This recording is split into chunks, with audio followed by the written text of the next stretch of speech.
silakan masuk. Terima kasih Ibu. Ya, silakan siang. Ya, selamat siang juga. Terima kasih Anda sudah hadir pada siang hari ini. Saya ucapkan selamat kepada saudari karena sudah sampai pada tahap ujian wawancara kali ini. Perkenalkan, saya Saskia Stefani Imelda yang akan mendampingi saudari pada sesi wawancara siang hari ini. Yang pertama, saya ingin menginformasikan terlebih dahulu bagaimana tahapan wawancara kita nantinya. Nah, yang pertama, nanti saya akan melakukan terlebih dahulu pengecekan terhadap identitas diri Anda. Lalu saya akan mempersilahkan kepada Anda untuk mengenalkan diri Anda. Lalu yang kedua, nantinya saya akan mengajukan beberapa pertanyaan yang bisa Anda jawab melalui pengalaman pribadi yang Anda pernah rasakan. Nah, ini saya informasikan juga bahwasanya Anda bisa menjawab melalui pengalaman yang Anda lalui selama 3 tahun bekerja di sini. Seperti itu. Apa bisa dipahami? Iya Ibu, bisa dipahami. Baik. Kemudian saya juga mohon izin kepada Anda, nantinya di tengah pembicaraan kita saya memotong ataupun saya ingin mengajukan pertanyaan untuk memperjelas informasi terlebih lanjut. Baik, apa ada yang ditanyakan? Tidak Ibu, saya bisa memahaminya. Selanjutnya, saya mohon izin kepada Anda untuk mendokumentasikan wawancara kali ini sebagai bukti laporan bahwasanya Anda telah mengikuti tahap wawancara. Gitu. Apa dapat dipahami? Iya Ibu. Wawancara kali ini juga bersifat rahasia. Jadi Anda tidak diperkenankan untuk mendokumentasikan apapun pada tahap wawancara kali ini. Apakah sudah cukup jelas? Baik Ibu, sudah jelas. Terima kasih. Baik, langsung saja untuk pertanyaan yang pertama.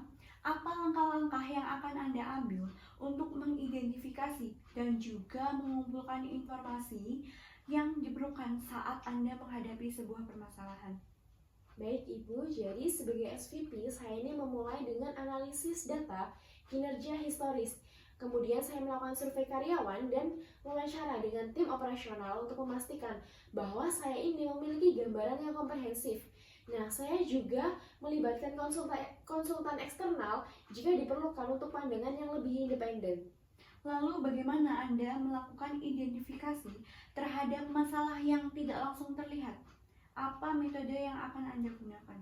Baik, saya menggunakan pendekatan root cause analysis atau RCA, yang mana pendekatan RCA ini berguna untuk mengidentifikasi sumber masalah utama. Nah, termasuk dengan faktor manusia, proses, dan teknologi. Nah, metode ini itu juga saya kombinasikan dengan diskusi lintas departemen bersama dengan yang lainnya untuk mendapatkan insight tambahan. Lalu setelah mengidentifikasi masalah, bagaimana Anda merancang rencana aksi untuk mengatasinya? Apa saja yang akan Anda pertimbangkan? Baik, setelah mengidentifikasi masalah, saya itu mengembangkan rencana aksi yang mencakup pembagian tanggung jawab atau penetapan deadline realistis dengan KPI untuk setiap tahapnya. Nah, saya memastikan bahwa rencana ini itu dapat disosialisasikan dengan baik kepada tim untuk meminimalisir resistensi seperti itu. Lalu setelah Anda menerapkan solusi, bagaimana cara Anda untuk mengevaluasi efektivitasnya? Baik, saya menerapkan evaluasi melalui metode PDCA atau Plan, Do, Check, Act, yang mana setelah menerapkan solusi, saya ini mengadakan review berkala dan mengumpulkan feedback dari tim terkait untuk menentukan keberhasilan atau kebutuhan penyesuaian dari rencana saya, seperti itu.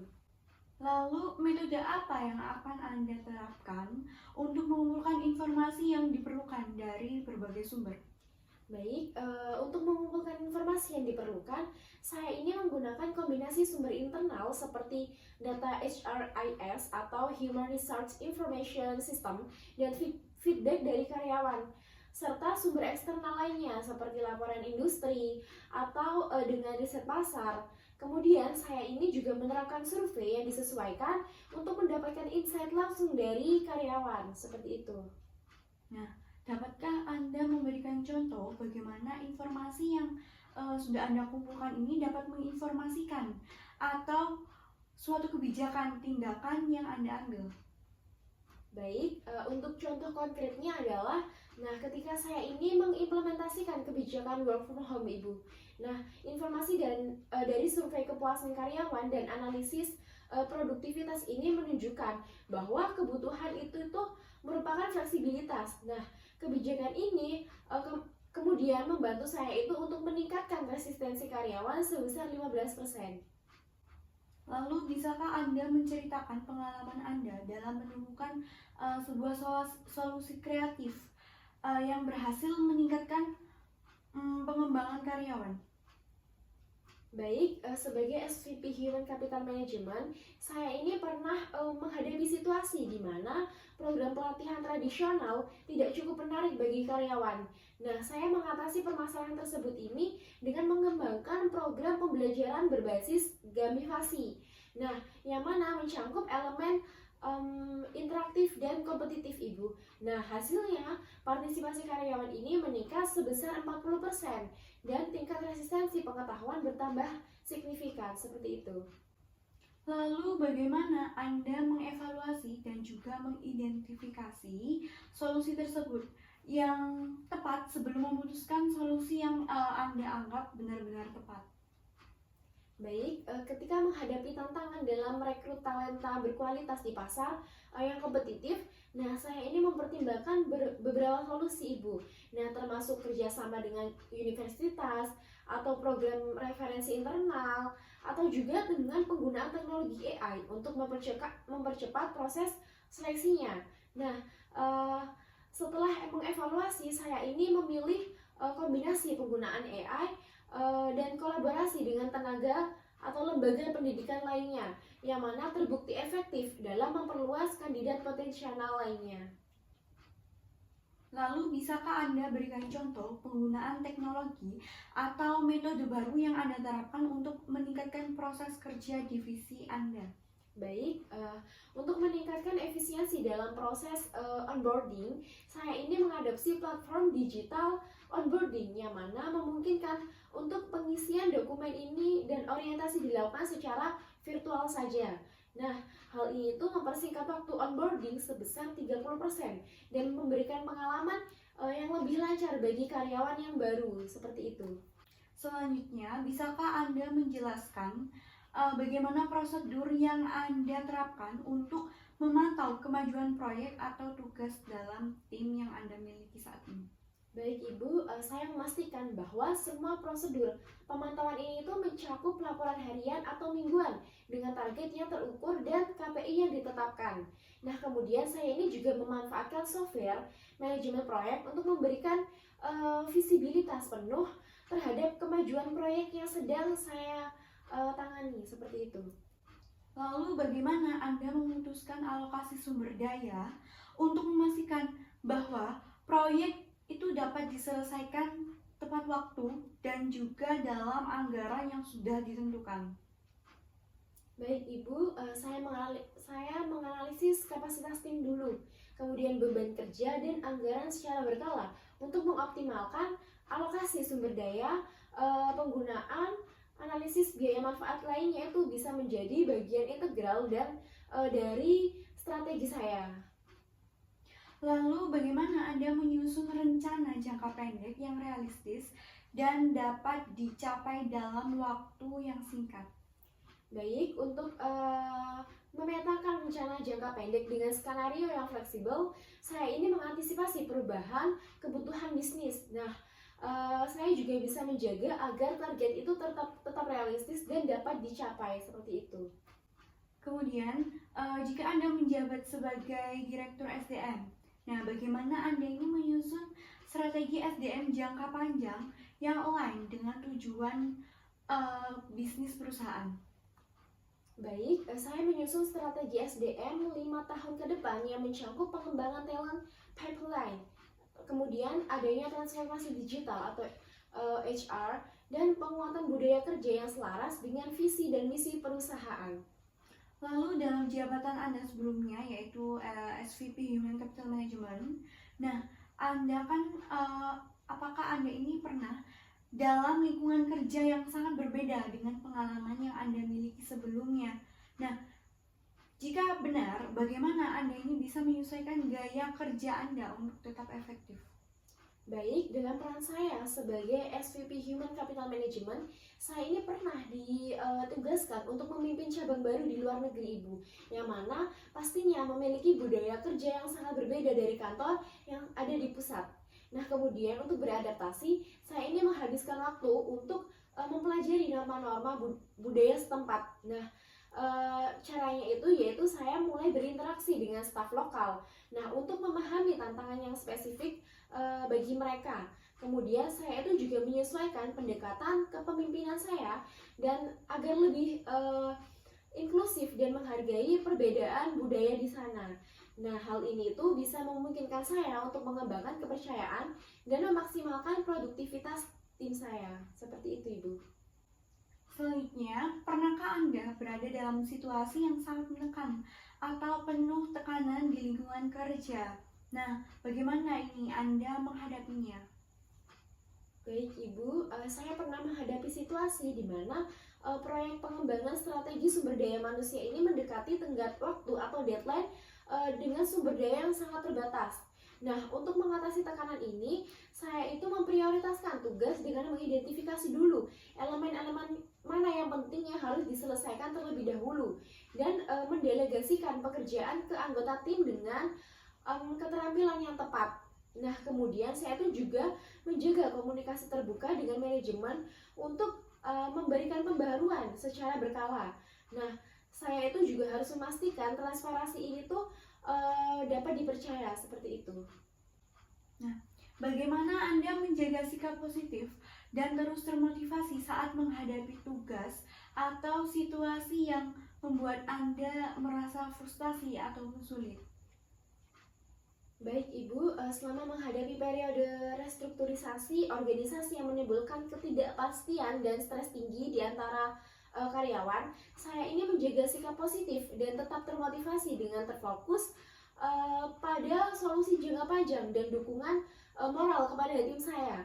Nah, kemudian saya ini menjaga keseimbangan emosi dengan menjalani praktik mindfulness seperti itu, Ibu.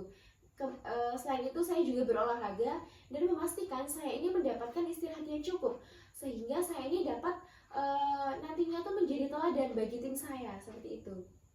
Nah, lalu dalam jabatan yang Anda pegang, yaitu yang saat ini SVP Human Capital Management, nah, apakah ada situasi yang sangat menekan di mana Anda ini memang merasa tertekan?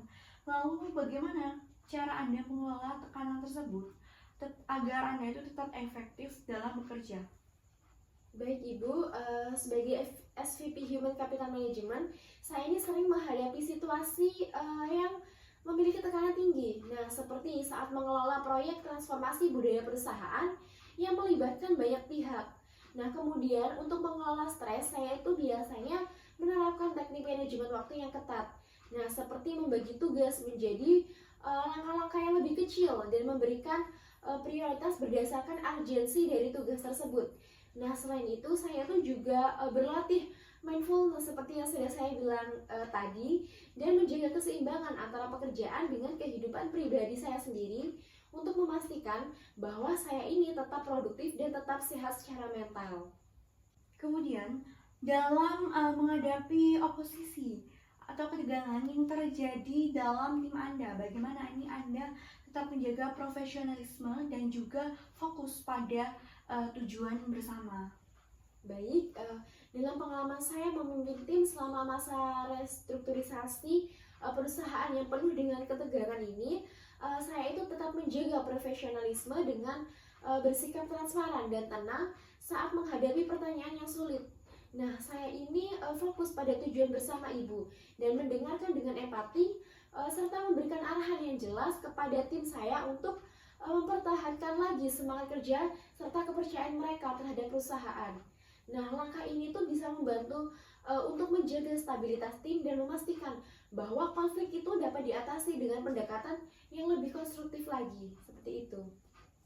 Baik, sebagai seorang SVP, Anda ini kan sering dihadapkan dengan berbagai prioritas yang mendesak ya. Nah, bagaimana ini Anda memastikan bahwasanya Anda ini dapat bekerja secara efisien tanpa mengurangi kualitas hasil kerja Anda? Baik, saya itu selalu berusaha untuk menyelesaikan tugas secepat mungkin, Ibu, tanpa mengorbankan kualitas apapun.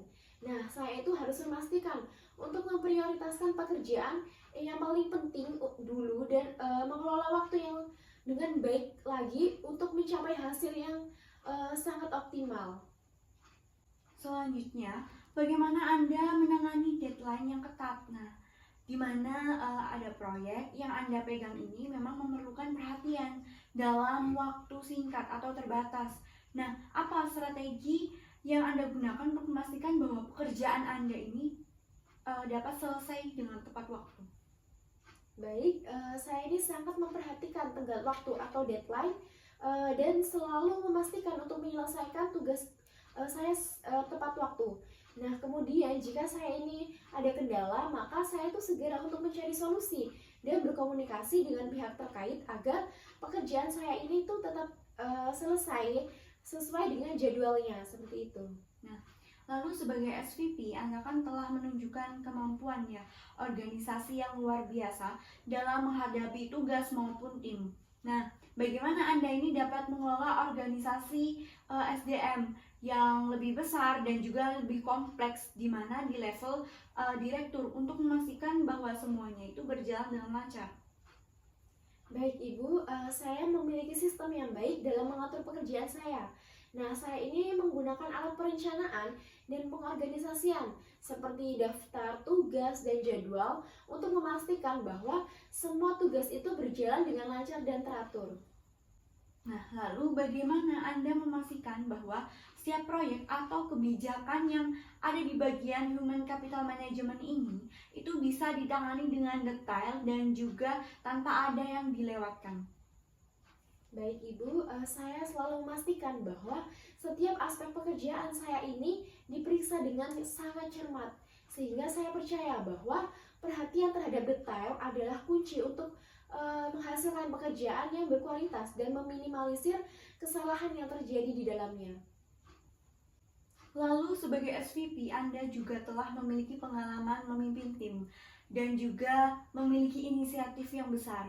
Nah, bisakah Anda menceritakan saat dimana Anda ini mengambil langkah yang proaktif ya dalam menghadapi mungkin tantangan yang strategis yang ada di Departemen SDM?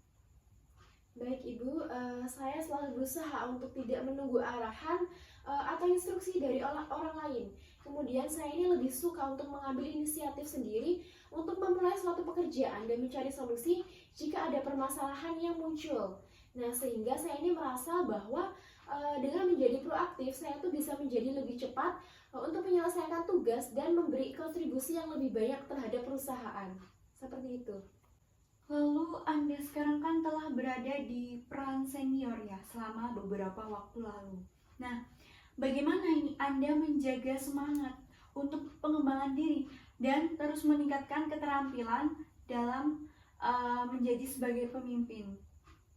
Baik Ibu, saya sangat berkomitmen untuk terus mengembangkan keterampilan dan pengetahuan saya. Kemudian saya ini mengikuti pelatihan serta untuk membaca buku dan mencari mentor untuk membantu saya berkembang menjadi lebih baik lagi dalam aspek profesional maupun pribadi saya. Nah, saya ini merasa bahwa saya percaya mengenai pengembangan diri saya merupakan progres yang berkelanjutan dan penting untuk mencapai tujuan jangka panjang. Seperti itu. Nah, sebagai SVP juga Anda telah banyak nih berinteraksi dengan berbagai tim dan juga atasan Anda yang lainnya. Nah, bisakah nih Anda memberikan cerita bagaimana yang dari pengalaman yang Anda miliki itu pada saat Anda ini harus menyampaikan sebuah pesan strategis penting kepada pemimpin atau seluruh organisasi tersebut? Baik, saya mengkomunikasikan pesan strategis dengan pendekatan terstruktur yang mencakup penjelasan mendetail dan contoh yang konkret, Ibu. Nah, saya ini memastikan bahwa audiens itu memahami konteks dan tujuan melalui presentasi yang jelas dan sesi diskusi yang kami jalankan. Seperti itu. Kemudian, bagaimana Anda ini dapat menyesuaikan pendekatan komunikasi yang baik untuk audiens yang berbeda? Nah, seperti karyawan operasional atau eksekutif senior. Baik, untuk audiens yang eksekutif, saya ini biasanya menggunakan data dan insight berbasis riset, Ibu. Nah, sementara itu untuk tim operasional, saya biasanya menggunakan bahasa yang lebih sederhana dan pendekatan yang partisipatif. Seperti itu, Ibu. Nah, selanjutnya, saat Anda harus menyampaikan laporan atau informasi strategis tersebut kepada contohnya seperti dewan direksi, nah, dalam waktu yang terbatas, bagaimana Anda ini bisa menjaga agar komunikasi tersebut itu dapat tersampaikan dengan sejelas-jelasnya? Baik, saya menyampaikan laporan kepada dewan direksi dalam waktu yang terbatas kan ya. Jadi saya mengutamakan poin-poin yang penting saja dan menyertakan ringkasan eksekutif dalam laporan tertulis yang saya berikan kepada dewan direksi. Seperti itu, Ibu. Lalu sebagai SVP, bagaimana Anda ini bisa memastikan bahwa laporan atau kebijakan yang Anda buat itu sudah tepat atau ringkas sehingga ini dapat dipahami oleh semua pihak? Baik, Ibu, saya berusaha untuk terus menulis dengan cara yang jelas dan mudah dipahami oleh pembaca saya. Jadi sebelum menulis, saya ini merencanakan struktur tulisan yang sangat baik sehingga saya menggunakan metode kalimat yang singkat dan padat serta memisahkan ide-ide utama dengan subtopik agar pembaca ini menjadi bisa mengikuti alur dengan mudah. Kemudian saya tuh juga memastikan bahwa pesan yang ingin saya sampaikan tidak membingungkan dan dan bisa diterima dengan baik seperti itu. Lalu coba ceritakan bagaimana Anda bisa menyesuaikan pilihan kata saat menulis komunikasi formal untuk direksi dibandingkan dengan informal untuk karyawan. Baik, saya sangat memperhatikan pemilihan kata yang tepat dalam penulisan agar sesuai dengan audiens yang dituju. Jadi saya ini memastikan menggunakan istilah yang mudah untuk dimengerti dan menghindari kata-kata yang terlalu yang terlalu teknis seperti itu, Ibu, atau ambigu, kecuali jika audiens saya ini membutuhkan informasi tersebut, seperti itu. Lalu sebagai SVP ini Anda juga kan bagaimana Anda ini bisa memastikan bahwa Anda ini mendengarkan secara aktif selama rapat dewan atau pertemuan penting? Baik, saya selalu berusaha untuk fokus sepenuhnya saat orang lain ini berbicara, Ibu. Nah, tanpa menginterupsi dan memotong pembicaraan orang lain, serta saya tuh tidak memikirkan jawaban saya sebelum mereka itu selesai untuk berbicara. Nah, saya ini menunjukkan bahwa saya ini mendengarkan dengan mengangguk-angguk atau dengan menjaga kontak mata dengan rekan saya dan memberikan isyarat verbal atau non-verbal lainnya. Nah, yang mana menunjukkan adanya perhatian terhadap lawan bicara saya. Nah, saya tuh juga berusaha untuk menghindari gangguan yang bisa mengalihkan fokus saya dari percakapan yang kami lakukan, seperti itu. Nah, lalu selanjutnya, bisakah Anda ini menceritakan di mana Anda ini memberikan tanggapan yang menunjukkan bahwa Anda itu benar-benar memahami dari tim atau pembicaraan yang kolega Anda sampaikan? Baik, Ibu, setelah mendengarkan, saya ini selalu berusaha atau mencoba untuk memberikan tanggapan yang menunjukkan bahwa saya ini benar-benar memahami apa yang disampaikan oleh rekan saya. Jadi saya ini biasanya merangkum kembali poin-poin utama yang disampaikan atau memberikan pertanyaan klarifikasi untuk memastikan bahwa saya ini tidak salah paham seperti itu. Nah, kemudian jika ada hal yang kurang jelas, saya ini biasanya untuk meminta penjelasan lebih lanjut agar saya ini bisa merespon dengan cepat, seperti itu, Ibu. Lalu sebagai SVP, Anda ini bagaimana cara Anda dapat mempengaruhi Dewan Eksekutif atau Manajemen Senior untuk mendukung strategi SDM yang Anda ajukan? Baik, Ibu, saya selalu berusaha untuk memahami perspektif orang lain terlebih dahulu sebelum mencoba untuk mempengaruhi keputusan mereka, seperti itu. Jadi dengan mendengarkan kebutuhan dan kekhawatiran mereka, saya ini bisa menyarankan solusi atau ide yang relevan dan meyakinkan mereka bahwa ada loh manfaat yang akan mereka peroleh dari hal tersebut, seperti itu. Selanjutnya, sebagai seorang SVP, Anda ini tentunya pasti sering berkomunikasi dengan banyak orang.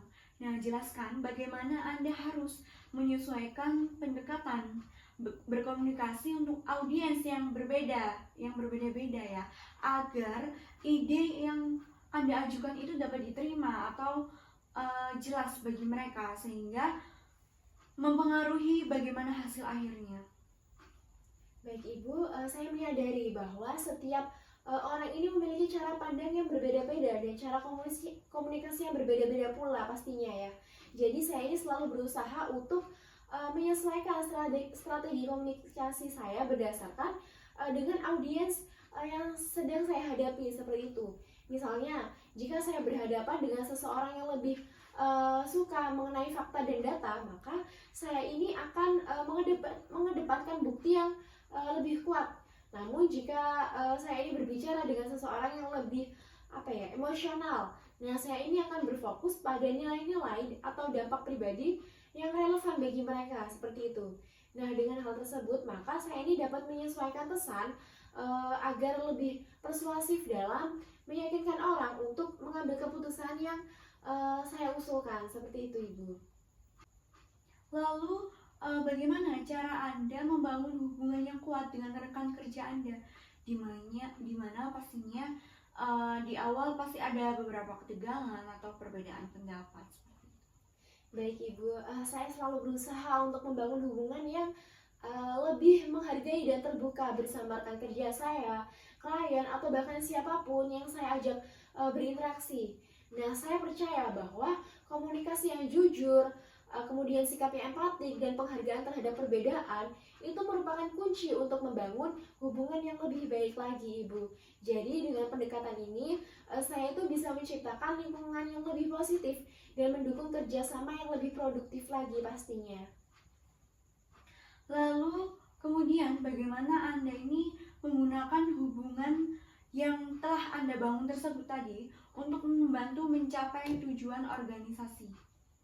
Baik, saya menyadari bahwa hubungan yang baik itu dapat dimanfaatkan untuk mencapai tujuan bersama dalam organisasi.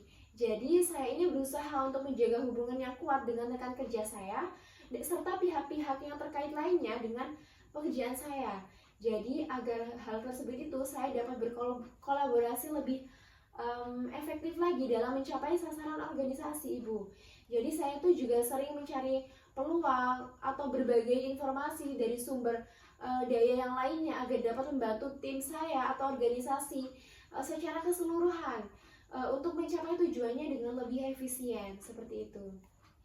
Lalu sebagai SVP juga Anda pastinya kan sudah memiliki banyak pengalaman dalam memimpin tim. Nah, bisakah Anda ceritakan bagaimana Anda ini memimpin tim untuk mencapai sebuah tujuan?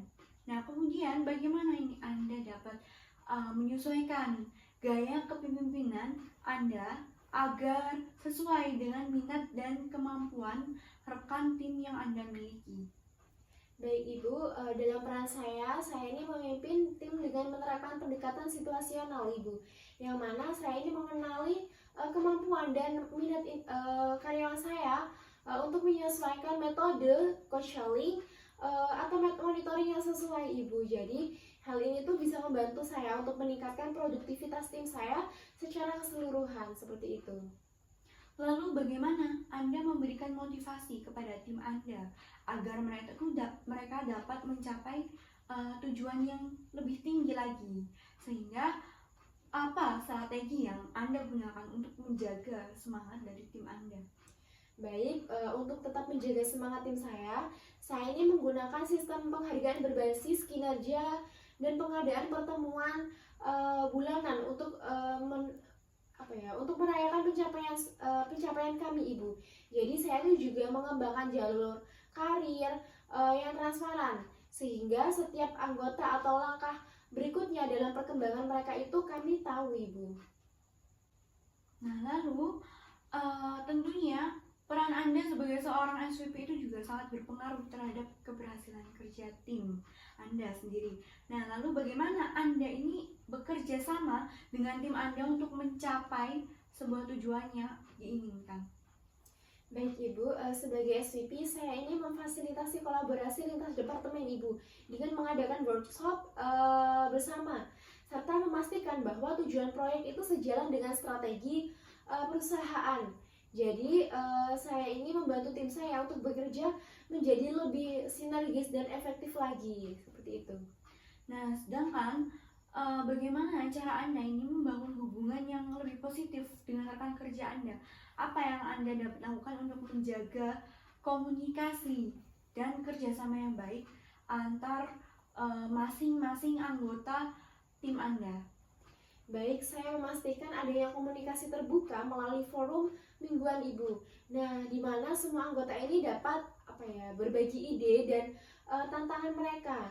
Nah, hal ini tuh bisa memperkuat rasa kebersamaan dan menjaga komunikasi yang baik antar anggota tim yang lainnya. Seperti itu.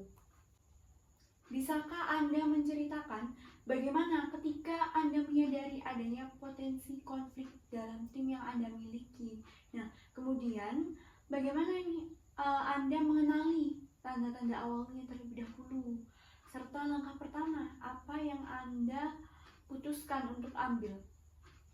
Baik Ibu, saya menggunakan observasi dan data analitik untuk mengidentifikasi tanda-tanda awal konflik. Nah, seperti menurunnya kinerja tim atau feedback karyawan yang yang kurang baik atau yang negatif menurut saya. Nah, langkah pertama yang saya ambil adalah saya ini mengadakan pertemuan pribadi dengan anggota yang terkait untuk mendengar pandangan mereka mengenai kinerja mereka tersebut, Ibu. Lalu ketika Anda ini berhasil menyelesaikan konflik yang rumit tadi dengan solusi yang sudah terstruktur ya.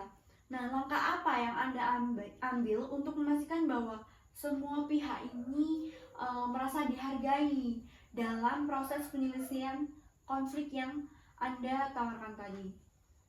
Baik Ibu, dalam penyelesaian konflik saya ini biasanya mengadopsi pendekatan mediasi di mana semua pihak itu dapat menyampaikan pandangan mereka. Jadi saya ini menekankan pada hasil yang adil dan konstruktif Ibu. Dan saya itu juga memastikan bahwa setiap karyawan saya itu bisa merasa dihargai dalam proses tersebut. Seperti itu Ibu. Baik, perlu Anda ketahui bahwasanya tes wawancara kali ini sudah selesai. Saya sudah mendapatkan informasi yang saya butuhkan. Dan terima kasih juga atas wawancara yang sangat produktif hari ini. Nah, saya doakan yang terbaik atas kesuksesan pada promosi jabatan Anda kali ini. Nah, untuk pengumumannya nanti akan diberitahukan melalui akun Anda ya, seperti itu. Baik, saya ucapkan terima kasih. Saya tutup. Untuk kurang lebihnya saya mohon maaf yang sebesar-besarnya. Wassalamualaikum warahmatullahi wabarakatuh. Waalaikumsalam warahmatullahi wabarakatuh. Terima kasih Ibu. Ya, sama-sama.